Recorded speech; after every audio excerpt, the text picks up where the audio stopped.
తిరిగి BCN news కి స్వాగతం. ఏఐటీయూసీ జిల్లా అధ్యక్షులు గుంటి వేణుగోపాల్ ఆధ్వర్యంలో తమకు ఉద్యోగ భద్రత కల్పించాలని కోరుతూ కడప జిల్లా ఆరోగ్య శాఖ అధికారి కార్యాలయం ఎదుట ఏఎన్ఎంలో ఆందోళనకు దిగారు. ఈ సందర్భంగా వారు మీడియాతో మాట్లాడుతూ కడప జిల్లాలో 850 మంది ఏఎన్ఎంలను నియామకం చేశారని, 2 సంవత్సరాలు దాటినా వారికి గ్రేస్ మార్కులు, వెయిటేజ్ మార్కులు కలుపుతామని A3 ఏఎన్ఎంలుగా చేర్చారన్నారు.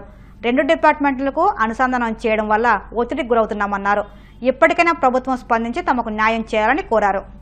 రాష్ట్ర వ్యాప్తంగా 2019లో గ్రేడ్ 3 ఏఎన్ఎం సెలక్షన్ జరిగినటువంటి సందర్భంలో కడప జిల్లాలో 850 మందిని రిక్రూట్మెంట్ చేసుకోవడం జరిగింది. వాళ్ళు 2 సంవత్సరాలు పూర్తయిన తర్వాత పర్మనెంట్ చేస్తామని చెప్పి 2 సంవత్సరాల తర్వాత గ్రేస్ మార్క్ కొన్ని వెయిటేజ్ మార్కులు ఇచ్చి వాళ్ళను గ్రేడ్ 3 ఏఎన్ఎం లిస్టులోకి చేర్చడం జరిగింది. కానీ తర్వాత క్రమంలో వీళ్లకు జాయినింగ్ రిపోర్ట్ ఇచ్చేటప్పుడు కూడా కంటివేలుకు సంబంధించినటువంటి సమస్య పైన వీళ్ళు 1వ తారీఖు ఇమ్మని చెప్పేసి అడిగితే 1 నెల తర్వాత కొంతమందికి జాయినింగ్ రిపోర్ట్ ఇచ్చారు.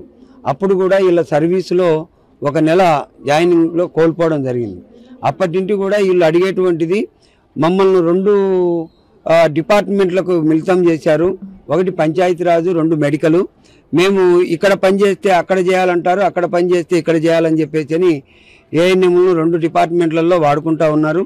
ఇది సరైనటువంటిది కాదు అని చెప్పేసి అనేక సందర్భాల్లో జిల్లా కలెక్టర్ గారికి, డిఎంఎన్హెచ్ఓ గారికి వీళ్ళను ఏఎన్ఎంలను అందరినీ మెడికల్ డిపార్ట్మెంట్లోనే విలీనం చేయాలి, పంచాయతీరాజుకు సంబంధం లేకుండా తీసుకోండి అని చెప్పేసి చెప్పడం జరిగింది. ఈ కౌన్సిలింగ్ ను రద్దు చేయాలి, తిరిగి సీనియారిటీ ప్రకారమే కౌన్సిలింగ్ నిర్వహించాలి, పంచాయతీరాజుకు సంబంధం లేకుండా మెడికల్ డిపార్ట్మెంట్లోనే ఏఎన్ఎంలందరినీ చేర్చాలని చెప్పేసి మేము డిమాండ్ చేస్తూ ఉన్నాం. అట్లు కాకుండా ఇదైతే న్యాయపరంగా అలాగే ఉద్యమపరంగా పెద్ద ఎత్తున ఆందోళన కార్యక్రమాలు చేపడతాం. అప్పటికీ పూర్తిగా అధికారులు ఈ కౌన్సిలింగ్ రద్దు చేసి సీనియారిటీ ప్రకారం కౌన్సిలింగ్ నిర్వహించకపోతే న్యాయపరమైనటువంటి చర్యలు తీసుకునేదానికి కూడా ఏఐటీయూసీగా మేము ముందుకు పోతామని చెప్పేసి తెలియజేస్తాం.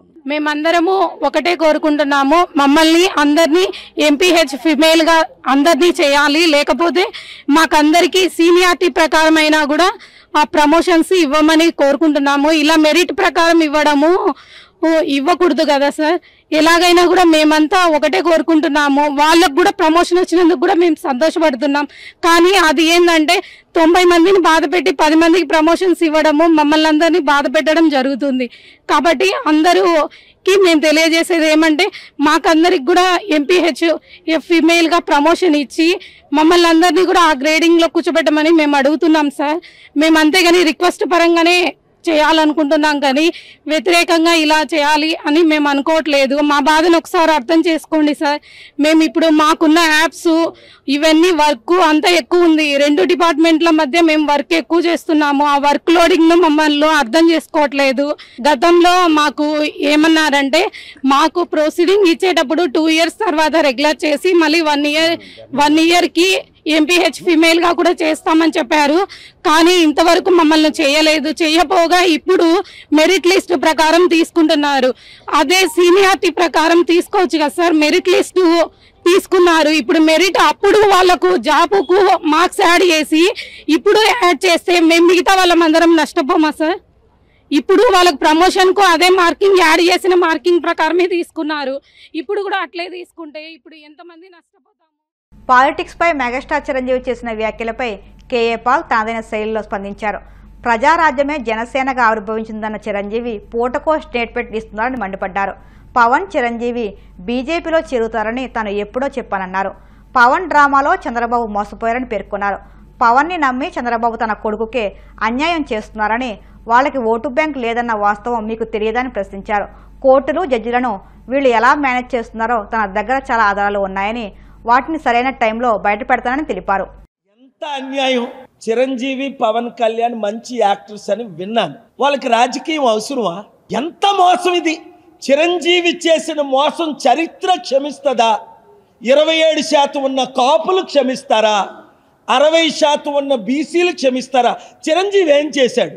కంప్లైంట్లు చూడండి, 1500 కోట్లు 336లో 334 మంది దగ్గర యావరేజ్ 5 కోట్లు కలెక్ట్ చేసి ఎమ్మెల్యే, ఎంపీ టికెట్లు అమ్మి మీరు పోటీ చేయండి అంటే బంగారాలు అమ్ముకొని ఎంతమంది నన్ను కలిశారు. అదే ప్రజారాజ్యం పార్టీ హోల్సేల్గా ఒక 500 కోట్లు క్యాష్కి ఒక మంత్రి పదవికి కాంగ్రెస్లో విలీనం చేసేసారు. నేను చెప్పింది సత్యమా కాదా?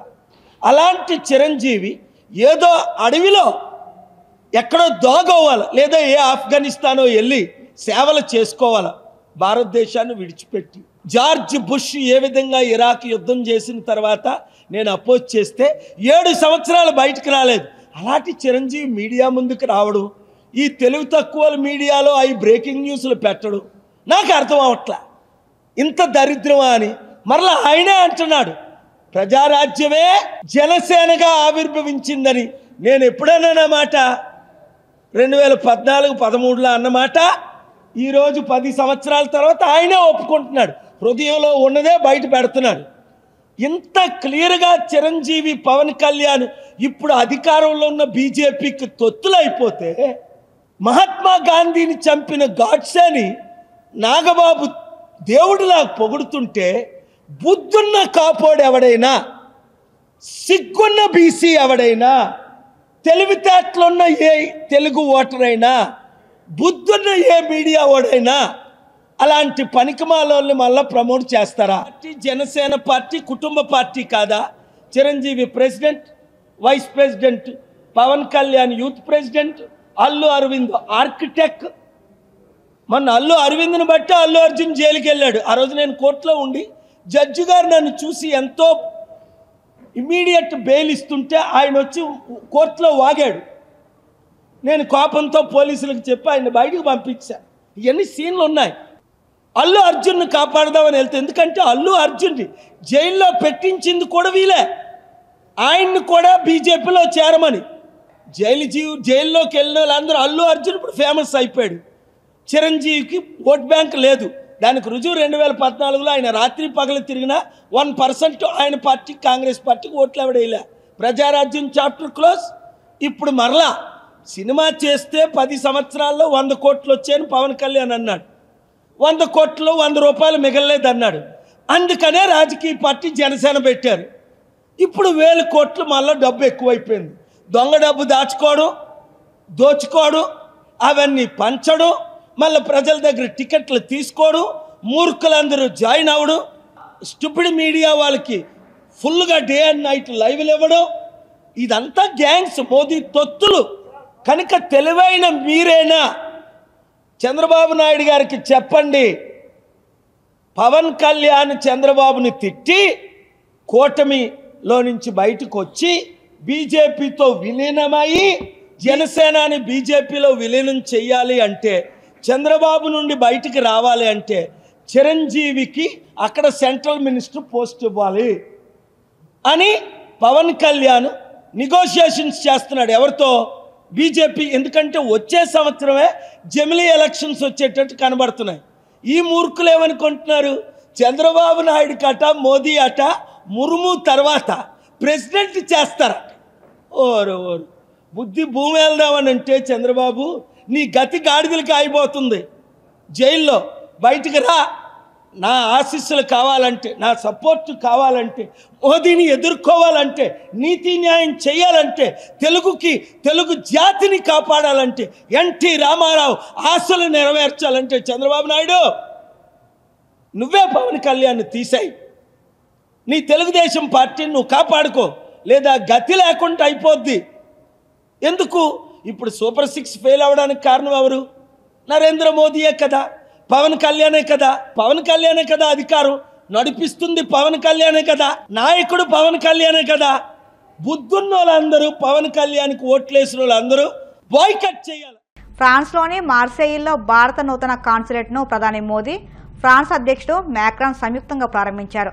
అంతకుముందు మ్యాక్రాన్తో కలిసి భారత అమరవీరులకు మోదీ నివాళులర్పించారు. మొదటి ప్రపంచ యుద్ధంలో ప్రాణాలు కోల్పోయిన భారత సైనికుల త్యాగాలకు గుర్తుగా గతంలో ఆ దేశ ప్రభుత్వం మార్సేయిల్ ప్రాంతంలో యుద్ధ స్మారకం నిర్మించింది. కామన్వెల్త్ వార్ గ్రేవ్స్ కమిషన్ చే దీని నిర్వహణ బాధ్యతలు తీసుకుంది. ఈ నేపథ్యంలో ఇరు దేశాల మధ్య ద్వైపాక్షిక చర్చలు జరిగినట్టు పీఎంఓ వెల్లడించింది. ద్వైపాక్షిక సంబంధాలు, అంతర్జాతీయ ప్రాంతీయ సమస్యలపై చర్చలు జరిపినట్లు పేర్కొంది. సాంకేతికత, రక్షణ, పౌర అణు ఇంధనం, అంతరిక్షం తదితర రంగాల్లో పరస్పరం సహకరించుకోవాలని అంగీకారానికి వచ్చినట్లు తెలుస్తుంది.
వార్తలు ముగించే ముందు ముఖ్యాంశాలు మరొకసారి.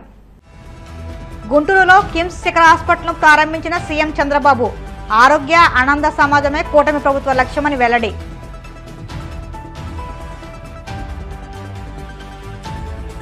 సిట్ రిపోర్టులో నెయ్యిలో కల్తీ జరిగినట్లు ఎక్కడా చెప్పలేదు. సున్నితమైన అంశంపై కూడా చంద్రబాబు రాజకీయం చేస్తున్నారని మాజీ మంత్రి కొట్టు ఆగ్రహం. చంద్రబాబు పాలనలో రేపిస్టులు దొంగలు కారు ఎగరవేసుకుని తిరుగుతున్నారు. ఆడపిల్లల కన్నీళ్లు ఈ ప్రభుత్వానికి కనబడడం లేదా అని ప్రశ్నించిన వైసీపీ ప్రధాన కార్యదర్శి లక్ష్మీపార్వతి. వాడపల్లి వెంకన్న ఆలయంలో ప్రత్యేక పూజలు. మంగళవాద్యాల నడుమ శ్రీ స్వామి అమ్మవార్లకు మేల్కొల్పు సేవ, ఐశ్వర్యలక్ష్మి హోమం. ఈ వార్తలు ఇంతటితో సమాప్తం. మరిన్ని వార్తల కోసం BCN digital YouTube channel, Facebook పేజీని ఫాలో అవ్వండి. అప్డేట్ వార్తల కోసం ప్లీజ్ సబ్స్క్రైబ్.